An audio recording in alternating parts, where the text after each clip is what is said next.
Bonsoir fidèles téléspectateurs de Label Télévision, merci de nous retrouver dans ce nouveau numéro de Tête à Tête. Ce soir, nous allons parler du secteur de la mode. En effet, ce secteur est de plus en plus porteur en Afrique. Nous avons d'une part la naissance de plusieurs marques locales et d'autre part la reprise de ces marques justement par les Occidentaux. Pour creuser le vif du sujet, je m'entretiens ce soir avec une des grandes créatrices sénégalaises, Madame Sophie Zingassi. Bonsoir. Bonsoir, merci Penda. Merci d'avoir accepté notre invitation. Merci d'être venue. C'est avec beaucoup d'humilité que je parle aujourd'hui avec toi. C'est un secteur qui me porte à cœur, donc je suis contente d'être là. Le plaisir est partagé. Sophie, sans plus attendre, on va vous demander de vous présenter à tous ceux qui nous suivent. Alors moi, c'est Sophie Zingassi. Créatrice de mode, basée à Dakar. Je suis sénégalaise. Beaucoup de gens me demandent Zinga, qu'est-ce que c'est? Je dis ça fait partie de mon nom. Je m'appelle Sophie Zingassi, donc sénégalaise à 100% de père et de mère.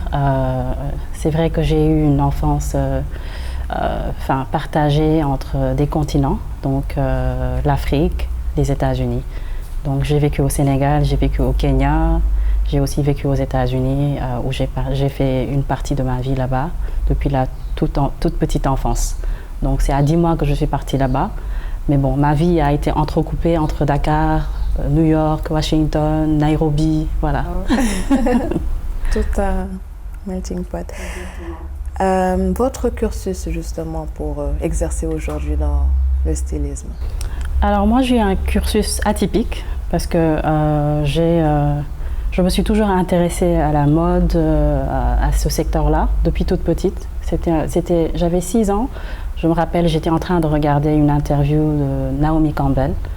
Et quand j'ai regardé cette interview-là, j'ai vu une femme absolument formidable, battante, qui était au milieu d'un monde très blanc et qui s'assumait, qui s'affirmait dans ça. Et donc ça m'a donné l'envie de connaître un peu ce milieu-là. Et toute ma vie, depuis que j'étais jeune, je me disais tout le temps, dans un autre monde, je serais designer. Parce que justement, j'étais dans un environnement très studieux, très académique. À la maison, on discutait d'économie, d'autres choses, de politique, des choses comme ça. C'était un peu ça ma vie. Et donc, voilà. Donc, c'est en 2000... quand j'avais 18 ans, 19 ans, je faisais mon cursus en économie. Parce que justement, je voulais faire mon master en santé publique. Donc, c'est un revirement totalement différent. Et donc, j'ai fait une application à Parsons de New School for Design. C'est la meilleure école de mode aux États-Unis. Donc, je me suis dit, bon, s'ils m'acceptent, je sais que c'est ma destinée. Sinon, c'est pas grave, je continue. Et c'est comme ça que j'ai commencé un peu mon cursus parce que je savais que je voulais vraiment avoir une bonne fondation. Même si c'était ma passion, je voulais apprendre plus. Tout à fait. Racontez-nous vos débuts. Donc, vous êtes rentrée aussitôt après au Sénégal? Aussitôt après. Moi, j'ai toujours adoré le Sénégal. J'ai toujours aimé le Sénégal depuis que je suis bébé. Donc, chaque année, même quand j'étais un peu plus grande, chaque année, je fatiguais mes parents. Je reviens en vacances. Donc, ça faisait partie de ma vie. Et je savais même en étudiant que j'allais pas perdre du temps. Je rentrais automatiquement. Donc, je suis rentrée en 2013, j'ai ouvert la boutique à Dakar. C'est en 2012 que j'ai lancé la marque et aussitôt, je suis revenue au Sénégal. Donc, au début, ça a été... Ouf. L'aventure. C'est l'aventure, c'est l'aventure. Parce que j'avais 22 ans. Voilà. Et donc, j'ai commencé assez tôt. Et c'était difficile parce que je venais d'un monde très différent. Parce que j'ai lancé la marque à New York. J'ai fait la première collection à New York entièrement avec des professionnels parce que voilà. Ça s'est bien vendu? C'est là-bas où j'ai conçu en fait, on va dire tout ce qui est la marque et l'image de marque. La toute première collection qui avait peut-être 10 looks, c'était pas beaucoup. Donc, mais juste après, je suis venue. Et du coup, je suis venue, je me faisais des idées. Je me disais que non, je vais trouver tout le monde, toute la ressource humaine dès que j'arrive à Dakar. C'est bon, ça c'était... C'était quoi ça? C'était le néant, pour moi en tout cas. Venant de Parsons, revenant ici au Sénégal, j'ai trouvé qu'il n'y avait pas de structure appropriée pour travailler dans du prêt-à-porter luxe. Parce que je partais dans plusieurs écoles, parce que je voulais recruter, mais c'était très difficile. Quand je recrutais, ça ne suivait pas. Voilà, Oui, c'était très compliqué. D'accord. Ensuite, vous avez commencé à mettre voilà, la après, machine en place, c'est ça. tailleur. Voilà, de bouche à oreille. Après, j'ai commencé avec un tailleur. J'étais dans une petite chambre. Mes parents m'ont donné une petite chambre dans la maison. C'est là-bas où j'ai commencé. On était 2. Et puis après, j'ai l'opportunité, à travers un ami, de partir à la biscuiterie de Médina, où j'avais un tout petit atelier là-bas. On était 3 personnes. Je ne me mettais jamais la pression de vouloir trop en faire, mais j'avais une vision claire. Je savais que je voulais me positionner dans du prêt-à-porter haut de gamme luxe. Et c'est comme ça, petit à petit, j'ai commencé à faire mon nom et j'ai fait pas mal de défilés un peu partout dans le monde. Et le portefeuille client, il est arrivé comment vous l'avez Le portefeuille client, il est arrivé de bouche à oreille. Bouche à oreille. J'ai jamais, c'est mon style, hein, j'aime pas faire trop de pub. Je voulais que les gens s'approprient déjà, viennent par eux-mêmes. Donc, bien que je faisais pas trop de pub, les gens venaient découvrir et j'ai découvert tellement de belles personnes à travers ce travail-là. Voilà, des gens qui m'ont soutenue, qui aimaient ce que je faisais, qui achetaient. Et d'où teniez-vous votre inspiration, votre créativité? Ça venait tout seul ou c'est vraiment vous appliquer ce que vous avez déjà appris? C'est à travers ma vie, Penda. C'est à travers ma vie, mes voyages, tout ce que j'ai eu à vivre, ce mix culturel et puis surtout tous les voyages, parce que je me rappelle une année, j'ai eu l'opportunité de voyager dans beaucoup de pays en Afrique quand j'avais 19 ans. Voilà, j'ai fait beaucoup de pays, peut-être une dizaine. Donc, tout ce que vous avez retenu, c'est ce que vous allez... C'est ça, donc je voulais faire avec Sophie Zinga, c'était une mixité de tous ces voyages-là en fait, que je voulais rapporter avec ma touche. Voilà. Vous avez, on vous a cité dans un journal de la place comme étant l'élitisme aujourd'hui de la mode. C'est par vos prix, c'est par le travail bien fait, comment vous l'expliquez? Oui, effectivement, je pense que Jeune Afrique avait écrit, pour ne pas faire de la pub, Jeune Afrique a écrit cet article-là. Quand j'ai vu l'élitisme, j'ai dit, bon, c'est tout ce que moi, je ne représente pas, mais peut-être à travers la marque Sophie Zinga, vu que c'était une marque haut de gamme, c'était normal que ce mot-là soit utilisé. C'est peut-être à travers déjà le nom Sophie Zinga, ce qu'on a pu faire au niveau international, ce qu'on a... ce que ça représente en termes de luxe pour la mode sénégalaise. Voilà, donc c'était juste ça. Sophie, vous êtes passée aujourd'hui de Sophie Zinga, la marque, à Bar. C'est juste une transition ou Sophie Zinga n'existe plus, c'est Bar? C'est une très bonne question. Sophie Zinga existe. C'est ma première marque, c'est mon bébé. Là, j'ai lancé une deuxième marque Bar, donc c'est 2 univers totalement différents. Sophie Zinga va migrer en ligne, donc toutes mes collections que j'ai eu à faire seront disponibles en ligne. Donc voilà, à travers un rendez-vous avec moi, on pourra créer avec mes clientes qui sont des fans Sophie Zinga. Bar, c'est un autre univers. C'est un peu une maturité créative pour moi de pouvoir en arriver là, de créer cette marque-là, parce que tout est fait, que ce soit le tissu, donc j'ai une approche très chaîne de valeur. Donc le coton brut qu'on prend, qu'on colorie, qu'on tisse, pour en faire aujourd'hui un habit. Tout ça dans vos studios? Tout ça dans mes studios. Pour moi, c'est le fruit de mon travail en fait. C'est le vrai Made in Sénégal. Voilà, c'est le vrai Made in Sénégal, c'est ce que j'ai toujours voulu faire, donc c'est mon bébé aussi. Ça doit être difficile quand même de partir du produit brut. C'est pas facile. C'est pas du tout facile parce qu'au début, même avec les tisserands que je travaille, ils me disaient que voilà, mais dans le métier, genre, faites juste, on a fait des tissages, on a toujours fait ça, juste comme ça, mais bon, c'était difficile au début, mais bon, après, ils ont compris. Parce que, en fait, moi, mon objectif, c'est d'avoir un pain tissé très fin, qui n'est pas très lourd et qui se porte, parce qu'on vit au Sénégal, 7 mois sur 12, il fait chaud, donc voilà. Donc, il fallait trouver quelque chose de plus adapté, de plus fin.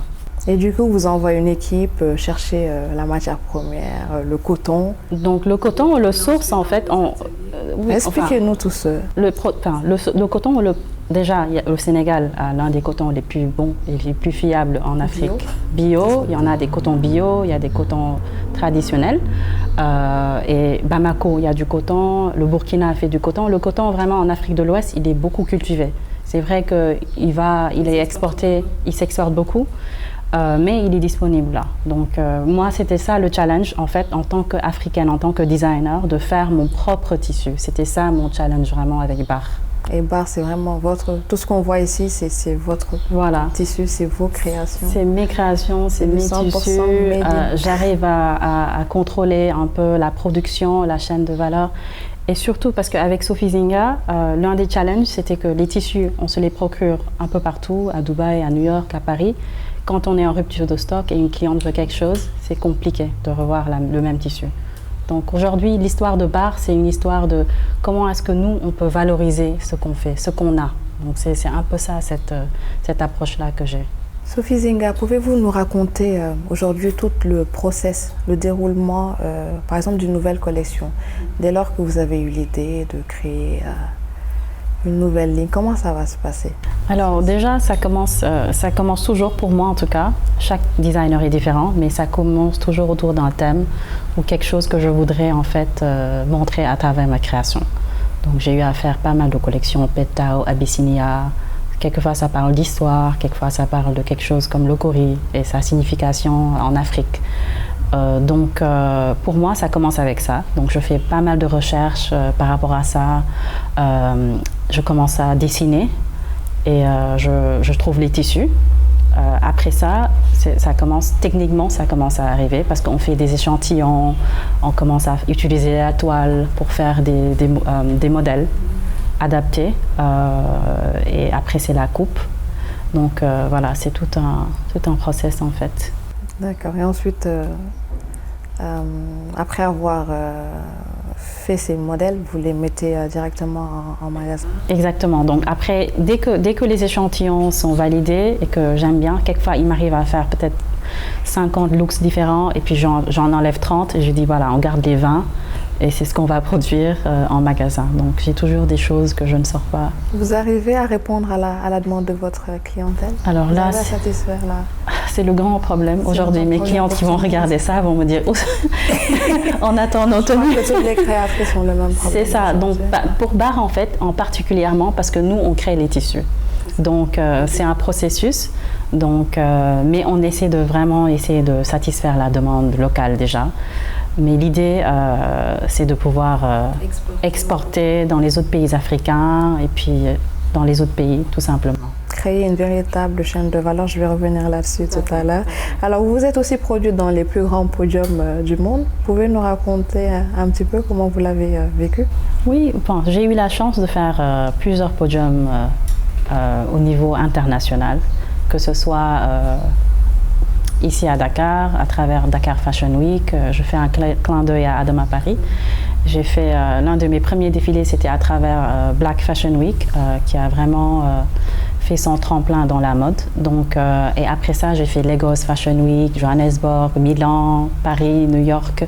J'ai un peu fait le tour.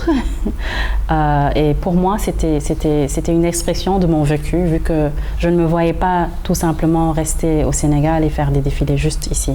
Donc je voulais montrer ce que je voulais faire, montrer mon savoir-faire du moins. Voilà, c'était important. Vous avez aussi reçu de nombreuses distinctions. Lesquelles vous ont le plus marqué? Bon. Si ce n'est toutes. Bon, ça fait toujours plaisir hein, d'avoir une distinction parce que ça montre que mérite, voilà, ça a du mérite. Je pense que quand j'ai été choisie par feu Franca Sosani, l'éditrice en chef de Vogue Italia, pour moi c'était un plaisir parce que j'avais envie de partir, de voyager. J'ai toujours aimé partir, montrer ce que je faisais. Donc pour moi c'était une opportunité de montrer à Milan, à l'Italie, le savoir-faire sénégalais. Donc ça m'avait fait plaisir parce qu'il y avait presque 500 applicants et on était 25 qu'on a choisis à travers le monde. Et j'ai rencontré Anna Wintour, donc ça c'était l'une des highlights en fait de ma carrière. En plus, elle m'a donné de très bons conseils en plus. Que vous retenez toujours. Ouais, que je retiens. Votre meilleur souvenir? Le meilleur souvenir depuis ma carrière. Depuis votre carrière? Bon, je pense que j'avais beaucoup apprécié habiller Lupita Nyong'o. Parce que pour moi, oui, je l'ai habillée. Donc, pour moi, c'était important de pouvoir habiller une Africaine qui avait fait le red carpet, qui s'est fait un nom dans Hollywood. Donc je me rappelle lors d'une interview, une année avant, on m'avait demandé qui est-ce que vous voulez habiller, et elle faisait partie de la liste, Lupita. Et un an après, sa styliste m'a contactée, donc ça m'avait vraiment fait plaisir. Et votre pire souvenir? Le pire souvenir, il y en a beaucoup. Bon, tu sais, les gens ils voient en fait que la partie visible de l'iceberg en fait. Il y a tellement, je le dis souvent, je dis qu'un entrepreneur au Sénégal, être basé ici, c'est très difficile. Les gens qui y arrivent, chapeau bas. Vraiment, je respecte énormément les gens qui ont pu avoir, qui ont des entreprises ici, qui sont là depuis 10, 20, 30 ans. Je respecte beaucoup parce que c'est pas facile. Les ressources humaines, c'est pas facile. Travailler aussi avec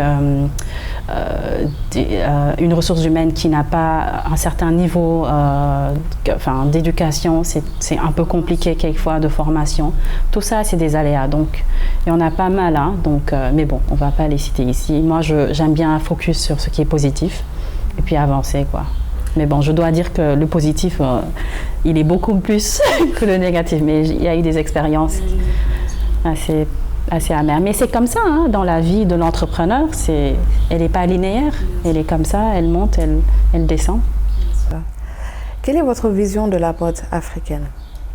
Voilà, donc aujourd'hui, je suis fière. Qu'elle devrait arriver. Enfin, je suis fière aujourd'hui de voir que la mode africaine commence à être regardée par les Africains. Donc les Africains maintenant commencent à dire que voilà, aujourd'hui la mode elle est importante. Le textile africain est important parce que je trouve que c'est primordial.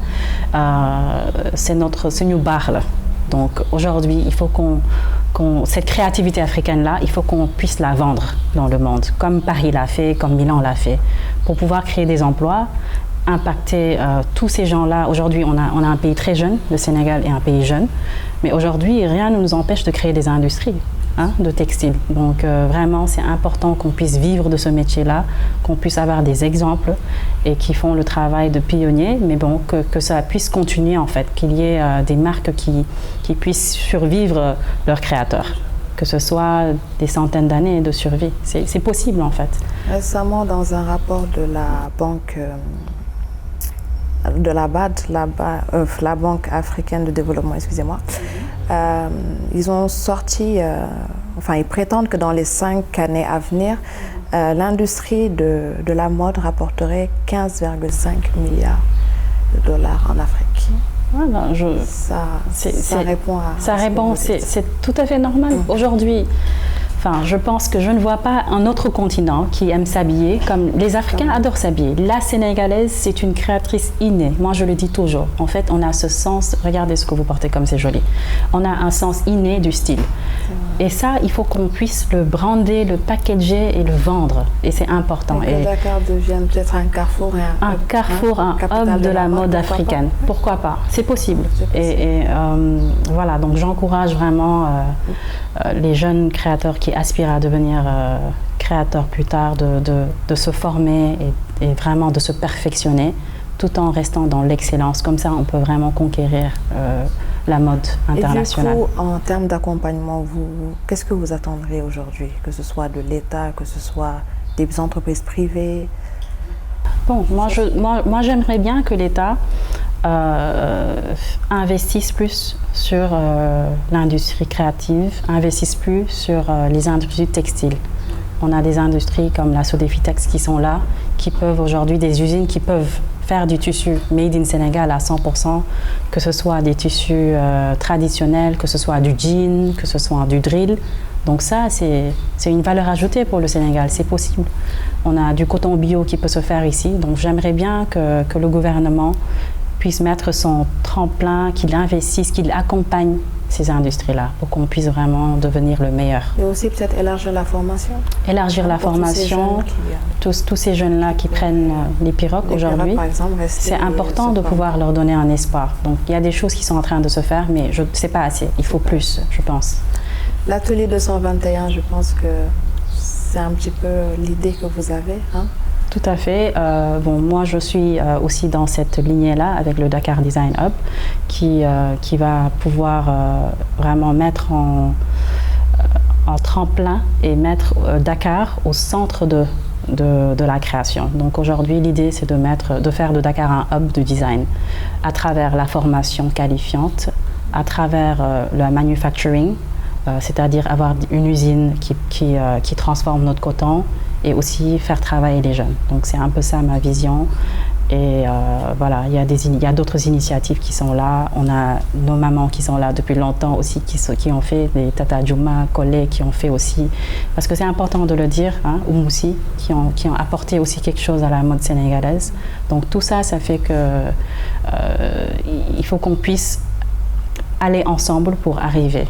Parce qu'aujourd'hui, en Afrique, on se crée des compétitions entre nous qui n'ont pas lieu d'être. Je le dis souvent, on n'a pas besoin d'être les meilleurs amis pour travailler ensemble. Il faut qu'on puisse travailler pour avoir une vision et aller plus loin ensemble.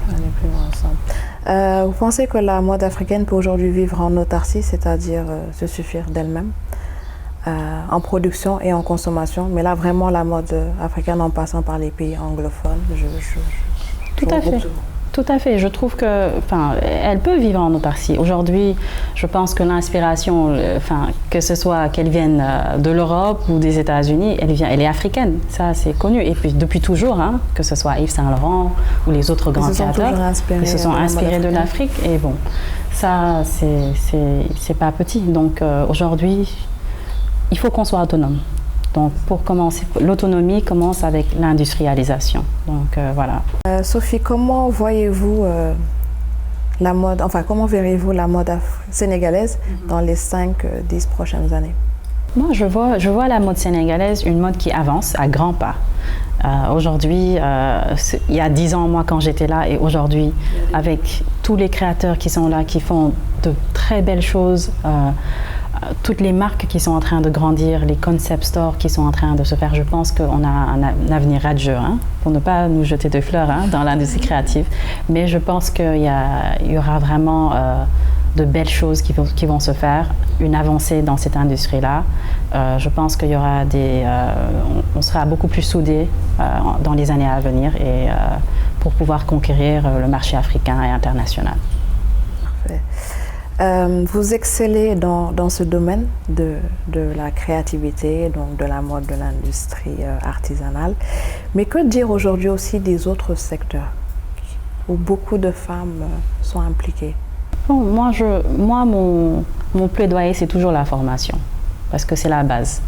Donc je trouve que ce soit dans l'industrie de la mode, que ce soit dans les autres industries, aujourd'hui, formez-vous, faites... c'est facile de dire formez-vous, mais il faut qu'on ait des bonnes écoles aussi, des bonnes institutions qui puissent former. Il y en a à Dakar, bien sûr. Dakar est reconnu pour tout ce qui est formation. Il y a l'université Cheikh Anta Diop qui vient d'être primée l'une des top universités en Afrique. Donc ça, c'est déjà bien. Mais je pense qu'il y a plus. Il faut qu'on ait cette culture d'excellence envers les écoles de formation. Et pas se dire juste que, voilà, je suis maroquinier, j'ai pas besoin de me former, je suis dans la mode, j'ai pas besoin de me former.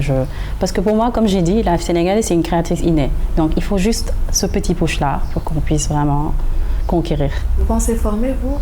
Oui, absolument. Absolument.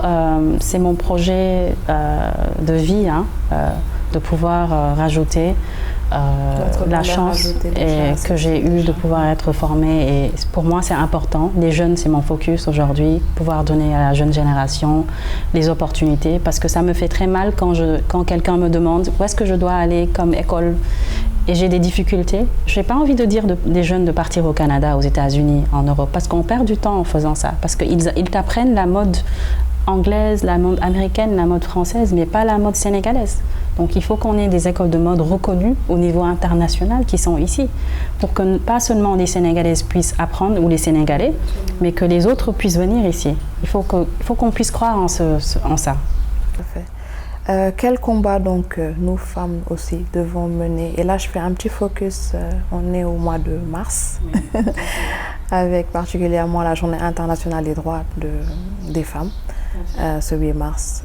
Quel combat on doit encore mener en tant que femme? La femme représente, c'est le noyau pour moi de la société, c'est le noyau d'un pays, parce que c'est la femme qui éduque, on l'entend souvent, mais pour moi, une maman qui a un certain niveau d'éducation, elle pensera toujours à l'éducation de ses enfants.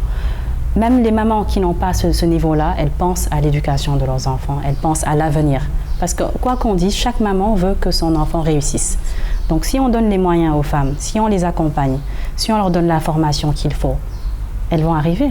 Elles vont arriver à leurs objectifs. Donc c'est normal et ça va impacter les enfants. Donc ça impacte toute une société, tout un pays. Donc aujourd'hui, je lance un appel aux femmes. Il ne faut pas laisser baisser les bras. Et essayez de vous perfectionner. Faites tout ce que vous pouvez pour vraiment arriver à avoir cette culture d'excellence. Il ne faut pas se dire que je suis une femme, je fais les choses à moitié, ou bien voilà, j'ai mon mari qui va... C'est bien, on est là, on a nos conjoints qui nous accompagnent, c'est important. Mais en tant que femme, on a besoin de s'affirmer aussi et de faire des belles choses pour notre pays, tout simplement. Et pour les entrepreneurs, les jeunes, encore une fois. Les entrepreneurs et les jeunes, hein, je leur dis de ne pas baisser les bras. C'est dur, mais restez sur votre lignée, restez sur ne vous laissez pas distraire par ce que les gens disent ou bien par ce que l'autre fait. Restez focus sur ce que vous voulez faire et ne vous dites pas que voilà, dans 2-3 ans, je vais arriver ici. Ça fait 10 ans que je fais ça et je viens de commencer ma carrière. Donc, il faut que vous continuez, persister. Ne pas être trop pressé de... C'est ça, ne pas trop se précipiter. Parce que les jeunes sont très pressés maintenant. Très pressés maintenant. Sophie, vos dernières recommandations et votre mot de la fin? Voilà, donc déjà Penda, je te remercie encore pour cette opportunité-là. Je remercie tout mon staff déjà, parce que sans eux, je ne peux pas réaliser tout ça. Toute mon équipe avec qui je travaille depuis très longtemps, je les remercie. Je remercie ma famille qui m'a supportée, qui m'a aidée à arriver ici aujourd'hui. Toute ma famille étendue. Vraiment, je remercie aussi les Sénégalais, la femme sénégalaise qui a cru en moi, qui a acheté mes produits et qui continue de les acheter. Voilà, donc je rends un hommage à toutes les femmes sénégalaises et africaines. Merci. Merci beaucoup. Donc merci de nous avoir suivis. Je vous donne rendez-vous très vite avec un prochain invité et un nouveau thème. Merci.